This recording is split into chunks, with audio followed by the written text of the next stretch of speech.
Hi అండి. ఈరోజు ఇంట్లో ఉన్న వాటితోనే వెజిటేబుల్ బిర్యానీ అయితే చేస్తున్నాను. ఎప్పుడు చికెన్ పులావ్, చికెన్ బిర్యానీ అలా నాన్ వెజ్‌లే అయిపోతున్నాయని ఈరోజు ఇంట్లో ఉన్న వాటితోటే సింపుల్‌గా వెజిటేబుల్ బిర్యానీ అయితే చేస్తున్నాను. ముందుగా ఆనియన్స్, చిల్లీ మన దగ్గర ఉన్న వెజిటేబుల్స్ అన్నీ కట్ చేసుకొని అయితే ఉంచుకోవాలి. అవన్నీ కూడా గోల్డెన్ బ్రౌన్ వచ్చే వరకు ఫ్రై చేసుకోవాలి. మర్చిపోయాను, బిర్యానీ స్పైసెస్ కూడా వేసుకొని ముందుగా ఫ్రై చేసుకోవాలి. నెక్స్ట్ టమాటో వేసుకొని బిర్యానీకి తగ్గట్టు ఉప్పు కూడా వేసుకొని ఫ్రై చేసుకోవాలి. అవి మంచిగా మగ్గాక అల్లం వెల్లుల్లి పేస్ట్ వేసుకొని పచ్చివాసన పోయే వరకు ఫ్రై చేసుకోవాలి. తర్వాత మనం కడిగి పెట్టుకున్న మిల్లి మేకర్లు కూడా వేసుకోవచ్చు. మిల్లి మేకర్లు మీకు ఇష్టం ఉంటే వేసుకోండి, లేకపోతే లేదు. తర్వాత ఒక గ్లాసు బియ్యానికి 2 గ్లాసుల నీళ్ళు అయితే వేసుకున్నాను. ఇవైతే బాస్మతి రైస్ కాదు, నార్మల్గా లలిత బ్రాండ్ అవి ఉంటాయి కదా, అలాంటి రైస్ అన్నమాట.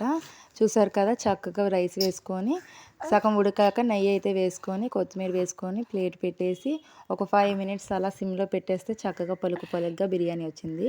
నచ్చితే మరి సబ్స్క్రైబ్ చేసుకోండి. బాయ్.